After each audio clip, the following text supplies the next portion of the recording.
우리 다음 주면 저희 교회에 생긴 지 11년이 됐습니다. 11주년을 우리가 보내면서 하나님의 주시는 큰 은혜를 우리가 헤아려 보는 거예요.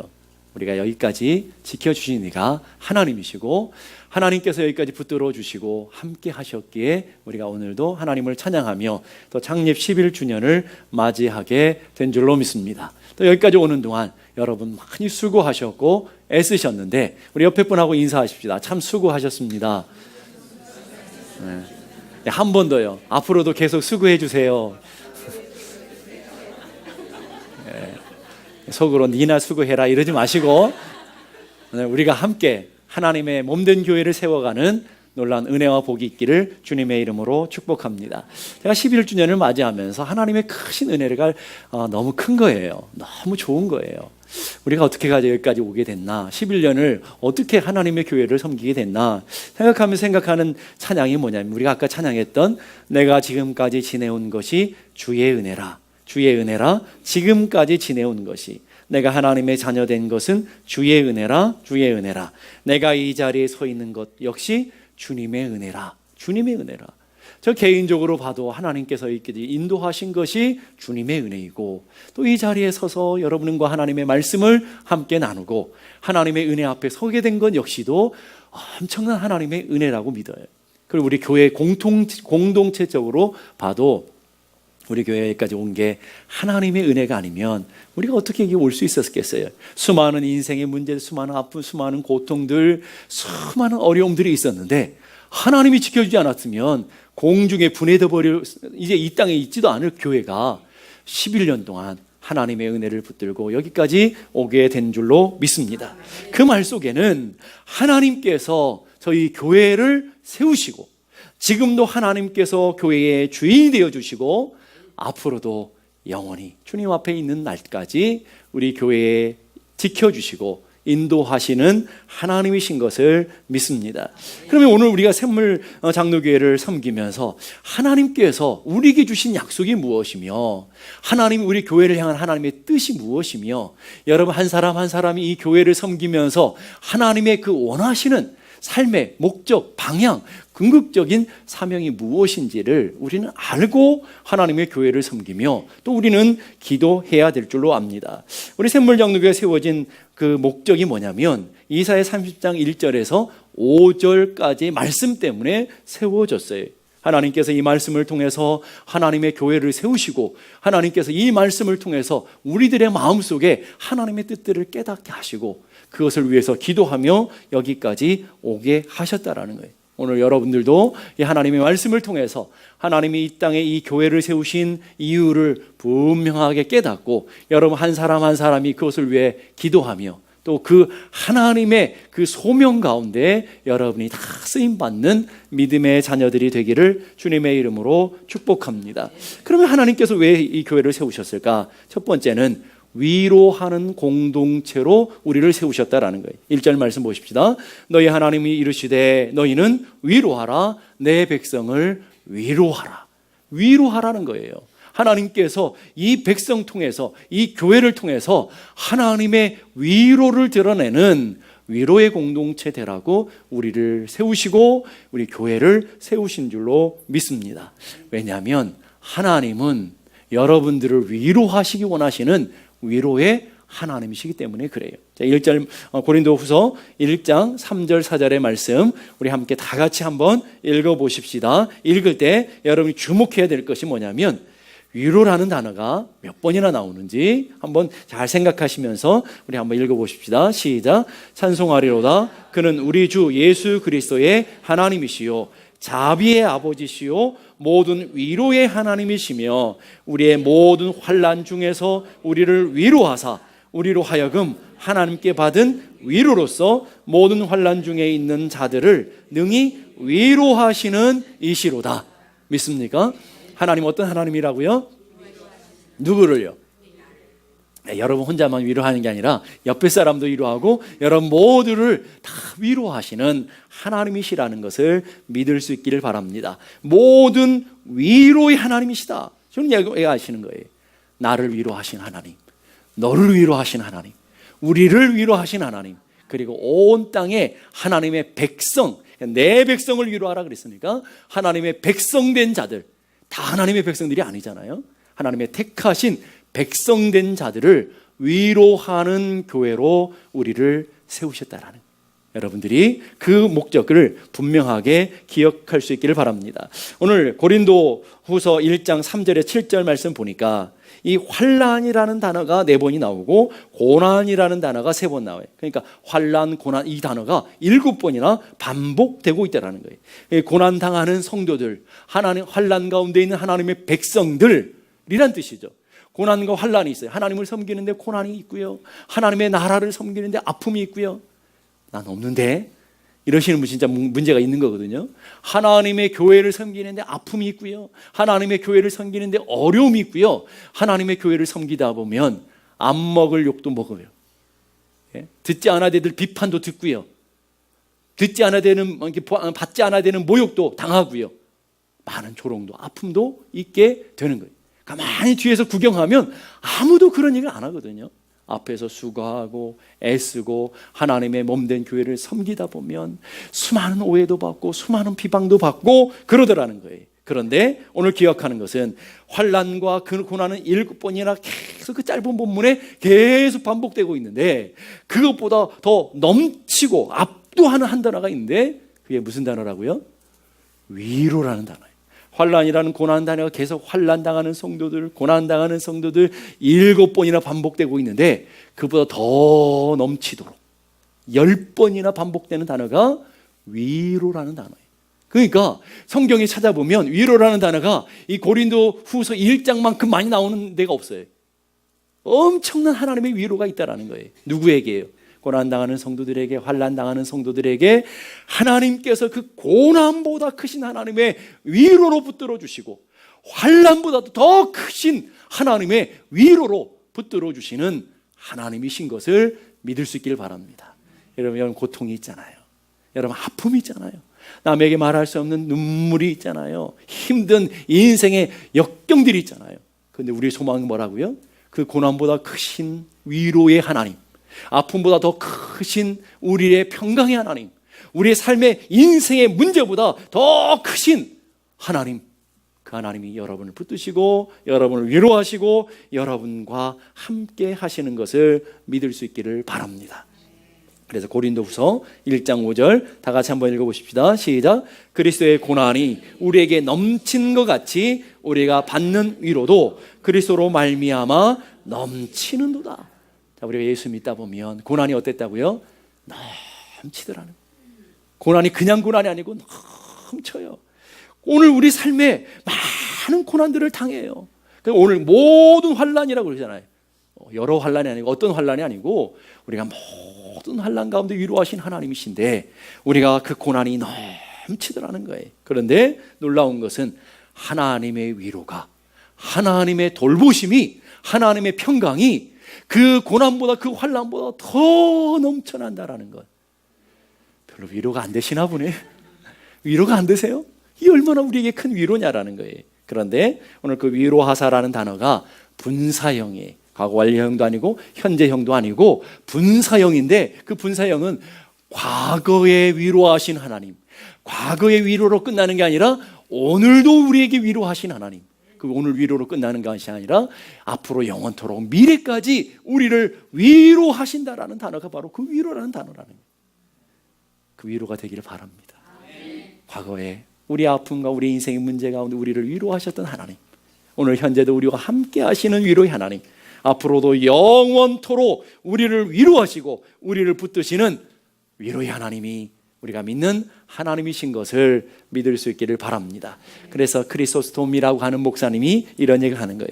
하나님의 위로는 중단된 적이 없다. 자, 우리 한번 따라해 보실까요? 하나님의 위로는 중단된 적이 없다. 여러분이 못 느꼈을 뿐이지, 여러분이 몰라서 그렇지, 하나님의 위로는 끊임없는 위로였다. 중단된 적이 없다. 옆에 분하고 인사하십시다. 하나님의 위로는 중단이 없습니다. 다시 한번, 하나님의 위로로 큰 힘을 얻기를 원합니다. 아멘이에요? 진짜 축복해 주신 거죠? 너나 잘해라 이런 마음으로 그러지 마시고 오늘 우리들의 마음속에 정말 위로하는 마음으로, 자 그러면 하나님께서 이런 위로의 하나님이 왜 넘치는 위로를 우리에게 주시고 넘치는 위로로 우리를 일으켜 주시느냐라는 거예요. 왜 그럴까요? 여러분이 위로받고 끝나라고 하시는 게 아니고 여러분들을 하나님의 위로자로 세우시기 위해서, 위로자로 하나님께서 여러분들을 세우시기 위해서 하나님의 위로를 받게 하신 것을 믿을 수 있기를 바랍니다. 1절의 말씀을 다시 한번 보니까 백성을 위로하라, 위로하라는 단어가 2번이나 반복되고 있어요. 이 명령형이거든요. 너는 위로하라는 거예요. 누구를요? 아직 위로받지 못한 사람들을, 아직 은혜받지 못한 사람들을, 아직 하나님을 만나지 못한 사람들을 위로하라는 거예요. 그러니까 누구를 통해서요? 먼저 위로받은 나를 통해서 하나님이 이 바벨론에 포로되어 있는 하나님의 백성들을 위로하시기 위해서 이사야라는 선지자를 일으켜서 하나님 먼저 위로해 주시고 환상을 보여주시고 말씀을 주셔서 하나님의 거룩한 은혜를 맛보게 했어요. 그리고 뭐 하도록요? 아직 위로받지 못한 하나님의 백성들을 위로하는 통로로 사용하셨음을 믿을 수 있기를 간절히 바랍니다. 그래서 바로 빌리 그레함 목사님이 그런 얘기를 했어요. 하나님께서는 단지 우리를 위로하시기 위해서 위로하시는 것이 아니라 우리로 하여금 위로자가 되도록 하시기 위해서 위로하신다. 이게 정답이에요. 우리의 위로가 목적이 아니고 여러분 한 사람 한 사람 뭐 하도록요? 진짜 위로자가 되도록. 여러분 위로를 받아본 사람들이, 하나님의 은혜를 알아본 사람들이, 하나님의 복음을 경험한 사람들이 은혜를 나눌 수 있고 위로를 할 수 있고 참된 행복을 나누는 자들이 되어지더라는 거예요. 그래서 헨리 나운이라는 영성신학자는 그런 얘기예요.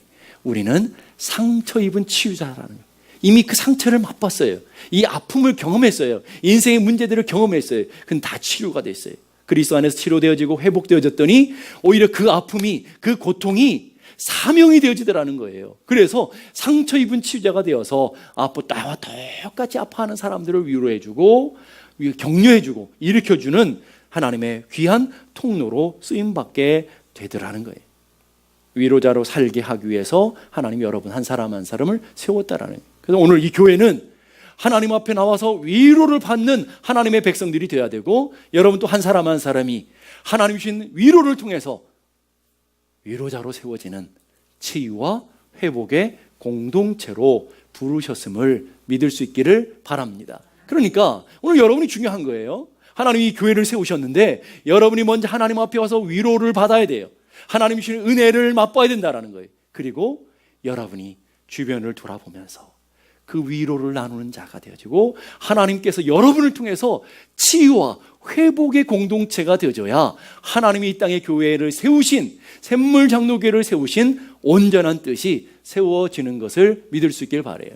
그러면 물어보자고요. 여러분 위로 받으셨냐고요? 위로를 받으셨어요? 그러면 한 가지를 더 물어보자고요. 진짜 위로자로 세워져 가고 있냐라는 거예요. 여러분 주변을 돌아보면서 여러분 때문에, 하나님의 은혜를 맛본 여러분 때문에, 위로를 받은 여러분 때문에 주변의 사람들이 위로자로 세워져 가고 하나님의 놀라운 치유와 회복이 일어나고 있다고 한다면 여러분 정말 하나님의 뜻대로 하나님의 사명을 감당하는 사람이 맞아요. 근데 그렇지 못하다고 한다면 여러분은 심각한 문제가 있는 거죠. 그러면 우리 갖고 있는 질문이 하나가 있죠. 어떻게 위로해야 될까? 나 위로할 줄 모르는데 어떻게 위로해야 되나? 2절 보십시다. 너희는 예루살렘의 마음에 닿도록 말하며 그것에게 외치라. 예루살렘은 이스라엘 백성들을 말하는 거예요. 이스라엘 백성들이 뭐 하도록요? 마음이 느껴지도록. 마음이 느껴지도록. 마음이 닿아야 된다라는 거예요, 여러분. 여러분 배우자가 아무리 사랑한다고 그래도 마음이 닿지 않으면, 마음이 느껴지지 않으면 그 사랑이 진짜 사랑이 되지 않는 일들이 벌어지잖아요. 이런 일이 있었어요. 어떤 환자가 몸이 너무 아파서 병원에 갔는데 진찰을 받아봤더니 수술을 받아야 된다는 거예요. 수술날이 되어서 수술대 위에 누워 있는데 수술대에 누워서 간호사 의사가 수술 준비하는 것을 보면서 환자가 긴장했어요. 그 얼마나 두려운 일이겠어요. 한 번도 수술 받아보지 않은 사람이 얼마나 무섭겠어요. 그래서 의사에게 얘기했어요. 내가 지금 처음 수술을 받아보는 거라서 너무 긴장되고 무섭다고. 그랬더니 그 의사가 위로를 해요. 걱정하지 마세요. 두려워하지 마세요. 저도 처음이거든요. 무슨 뜻인지 모르셨나 보네. 여러분, 그게 위로가 되겠어요? 전혀 위로가 안 되죠. 근데 교회에 그런 일들이 벌어지더라는 거예요. 병원 신방 가가지고 뭐 잘못했어? 회개. 아니, 그런 권사님들이 우리 교회 말고 저기 한국에 있더라니까, 한국에. 아니, 저는 그런 권사님들 신방 가면 막 당황되기 시작하는 거예요. 아파 누워있는 사람에게 회개하라고, 무슨 잘못했냐고. 여러분, 그 의사나 그 권사님이랑 똑같다니까요.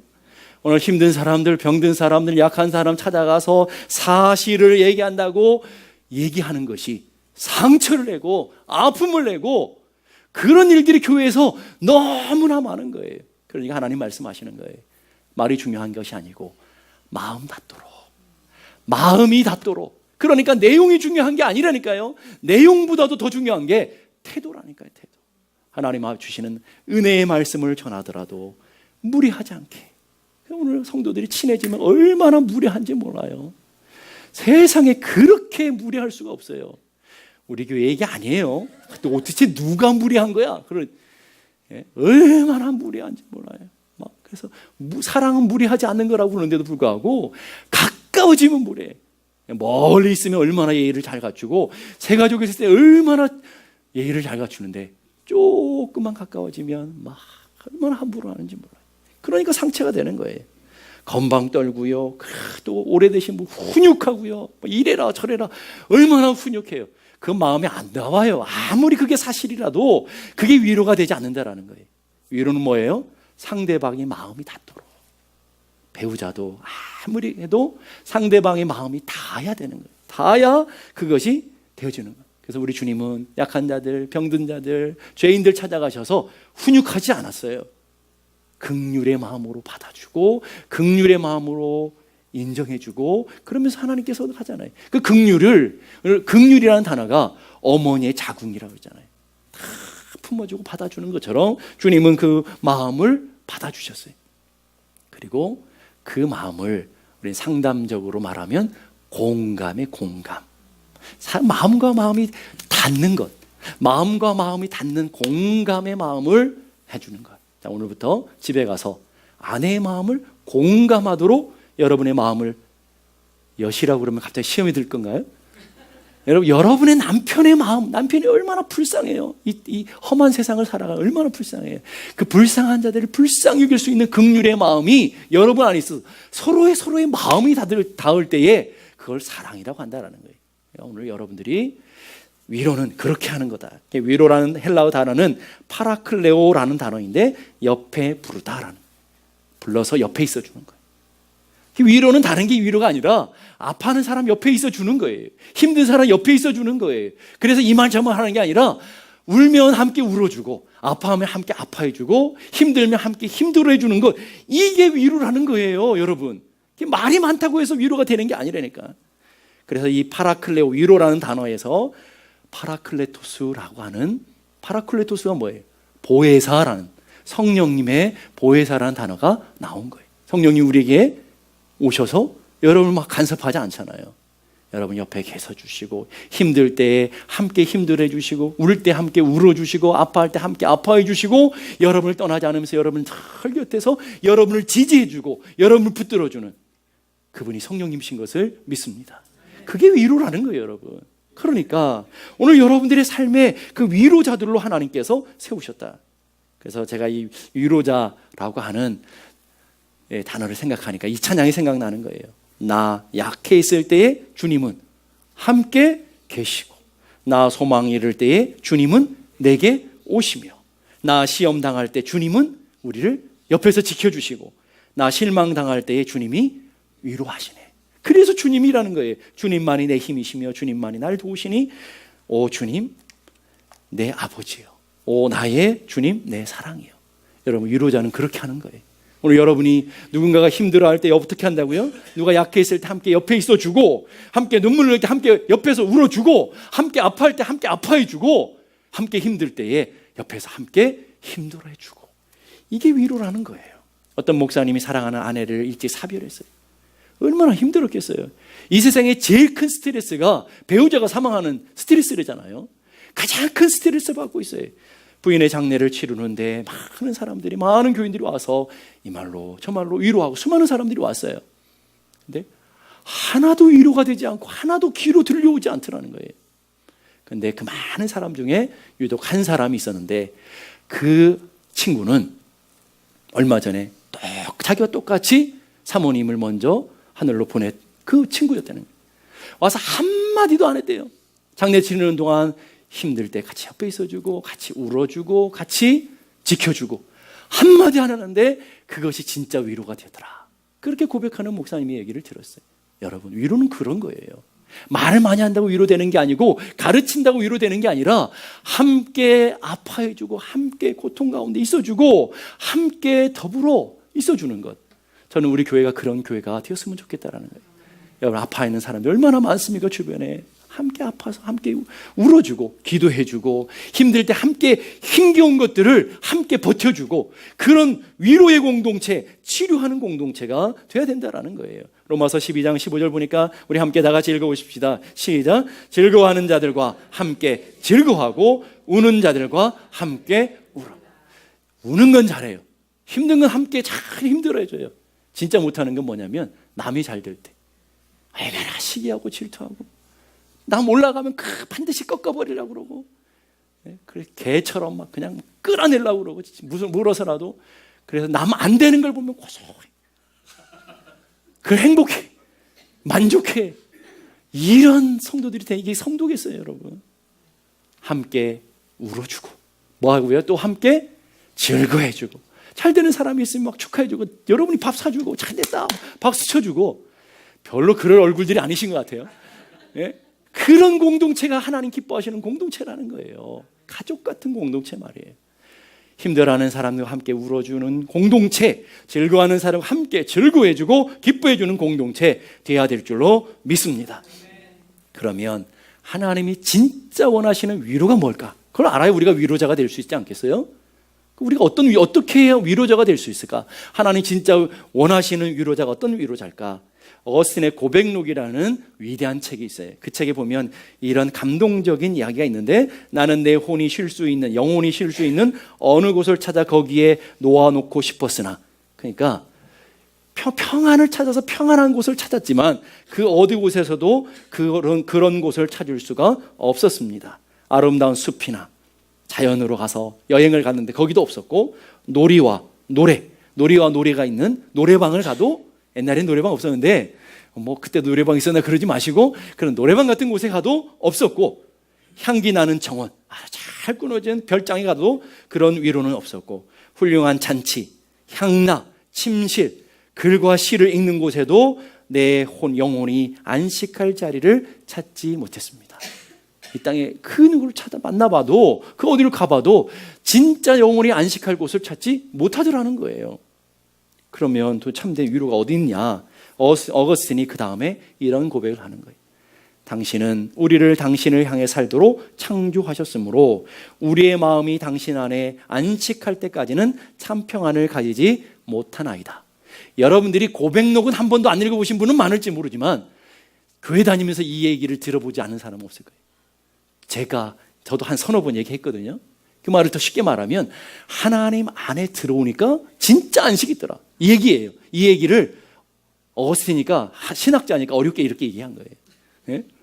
신학자들은 어렵게 얘기하고 목사들은 쉽게 얘기하거든요. 그러니까 이렇게 쉬운 얘기를 이렇게 어렵게 얘기한 거예요. 하나님 안에 오니까 진짜 참된 안식을 발견하게 되더라.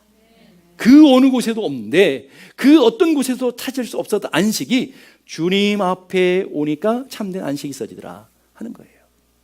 바로 그게 안식이라는 거예요.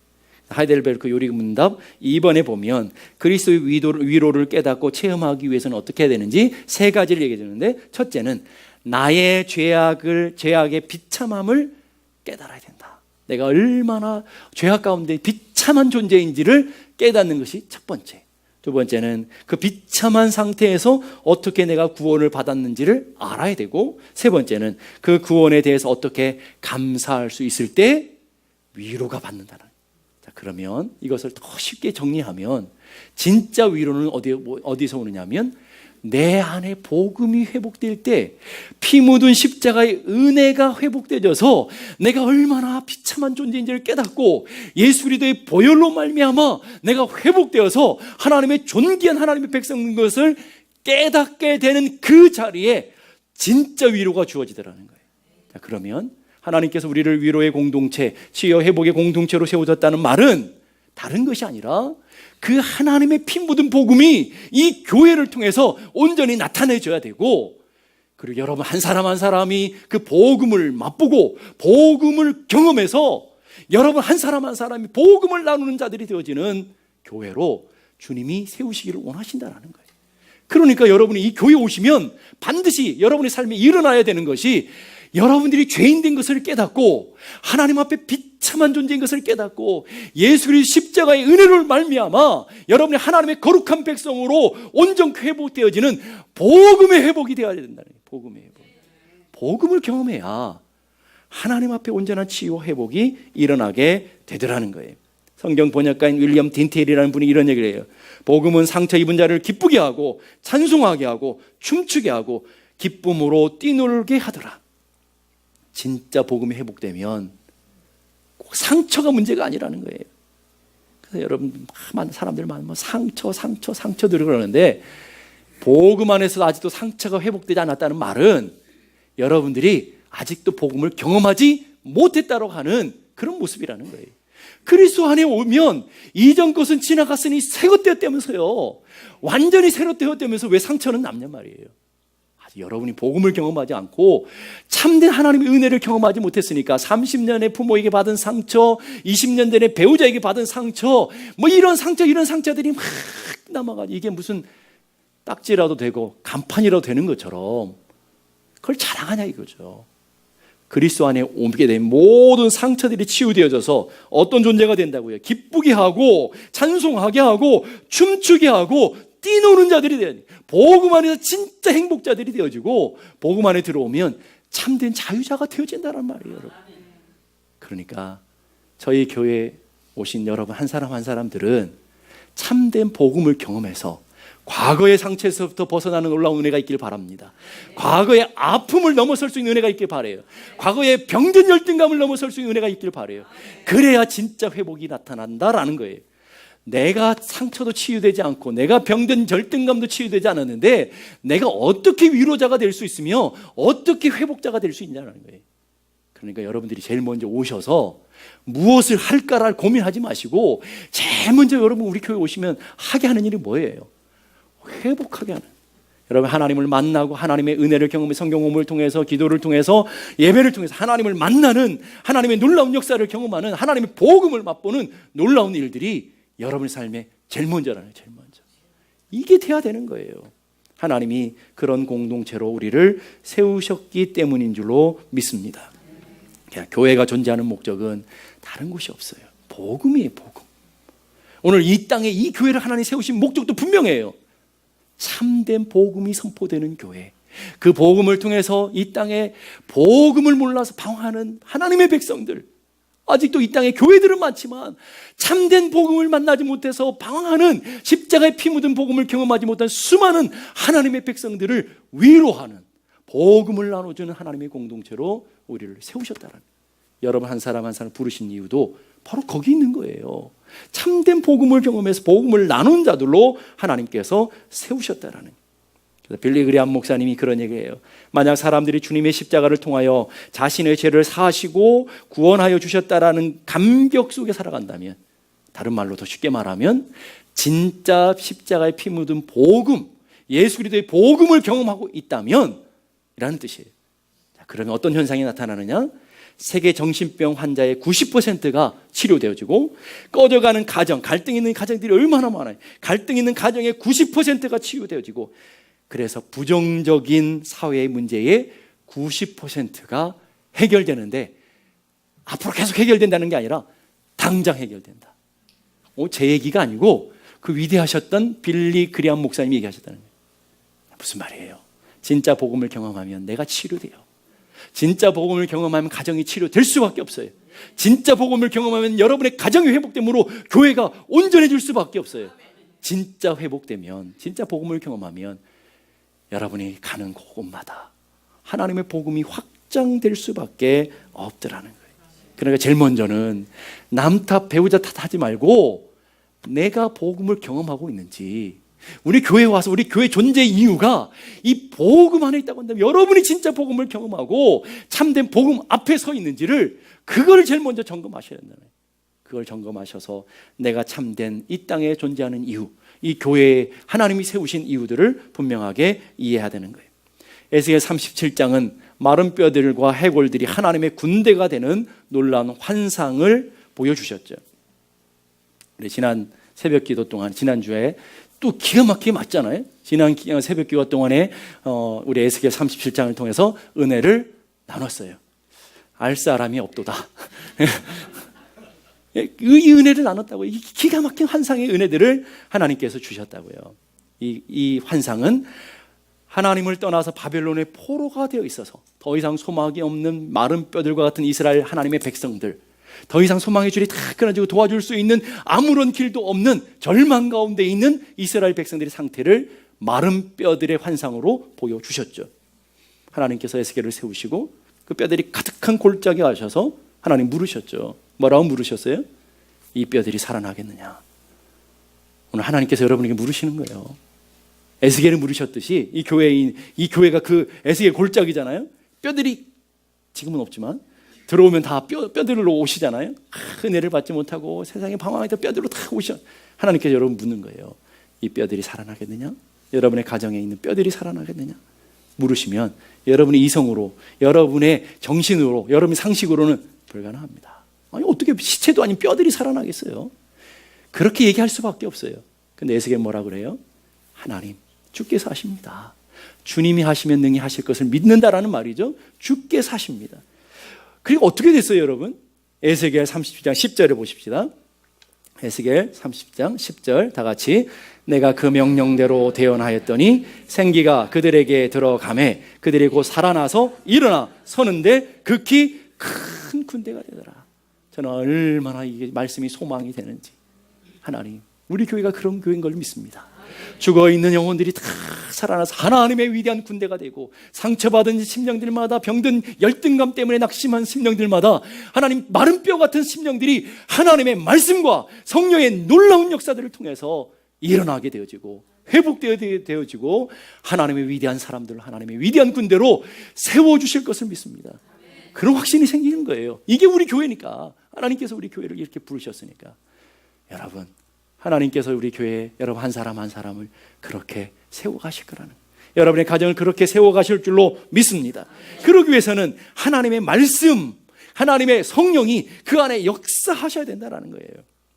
그래서 위로라는 히브리어는 나함, 아까 헬라어였지만 이번에 히브리어는 나함이라는 단어는 회개하다, 애통하다라는, 그 위로는 어떻게 나타난다고요?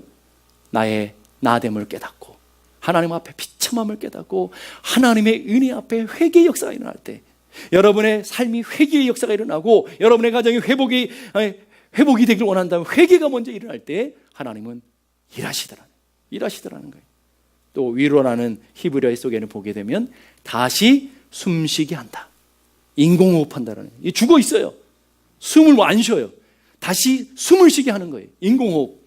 성령님이 여러분 안에 들어가셔서 메마른 심령들 같은 심령 가운데 생기, 바람이, 성령이 역사하셔서 여러분을 숨쉬게 할 때, 여러분의 가정을 숨쉬게 할 때, 살아날 때 여러분 온전한 하나님의 사람들로 되어지고 하나님의 군대가 되어지는 것을 믿을 수 있기를 바랍니다. 우리 교회 존재하는 이유가 바로 그거예요. 여러분이 그래서 회복돼야 되고, 하나님의 말씀이 회복돼야 되고, 성령의 사람으로 회복되어서 여러분들이 하나님의 군대가 되어서 여러분의 삶의 자리로 나아가 하나님의 위대한 일들을 감당하는 하나님의 백성들이 되어야 될 줄로 믿습니다. 그래서 하나님이 주신 약속, 5절의 말씀 보십시다. 5절 다 같이 한번 읽어봅시다. 시작. 여호와의 영광이 나타나고 모든 육체가 그것을 함께 보리라. 이게 얼마나 기가 막힌 하나님의 비전인지 몰라요. 모든 육체가 뭐예요? 모든 육체가 함께 그것을 본다라는 거예요. 여기에 있는 사람들은 다 하나님의 영광을 보고 하나님의 은혜를 맛보게 되고 하나님의 꿈꾸는 하나님의 역사들을 맛보게 된다라는 거예요. 별로 기대가 안 되시나요? 기대가 되지 않아요? 여호와의 영광이 나타날 건데 주님이 오시는 그날에 여러분이 거룩한 신부로 되어져서 하나님의 위로자로 살다가 주님이 오시는 그날에 하나님의 영광을 함께 볼 것이다. 쉽게 말하면 우리는 주님을 기다리는 신부 공동체잖아요. 여러분, 거룩한 신부로 하나님이 세우셔서 그 거룩한 신부들을 통해서 광야의 길을 내게 해서, 이 얼마나 험한 광야 같은 세상에 광야의 길을 내어서 주님의 오실 길을 예비하는, 주님의 오실 길을 맞이하는, 하나님의 영광을 기다리는 거룩한 믿음의 공동체, 종말 공동체. 그 공동체가 뭐라고요? 우리 교회라는 거예요. 막 기대가 되지 않아요? 여러분, 그걸 아셔야 된다는 거예요. 그걸 아시고 기도하시고, 우리가 어떤 삶을 살아야 될지, 오늘 1부고 2부는 다음 주에 이게 할 거예요. 그러니까 우리가 구체적으로 어떤 삶으로, 그런 삶으로 나아갈 수 있는지 우리는 보게 될 것이고 하나님의 영광 가운데 참여하게 될 거예요. 그렇기 때문에 여러분이 기대하시고 여러분이 사모하시면서 하나님, 마른 뼈 같은 우리를, 마른 뼈 같은 우리 가정을, 죽어 이제 소망이 없는 우리 삶의 저리를 주님이 복음을 통해서 우리를 회복시켜 주시고 하나님의 군대로 일하실 것을 기대합니다. 소망하며 꿈꾸는 여러분 모두가 되기를 주님의 이름으로 축복합니다. 우리 다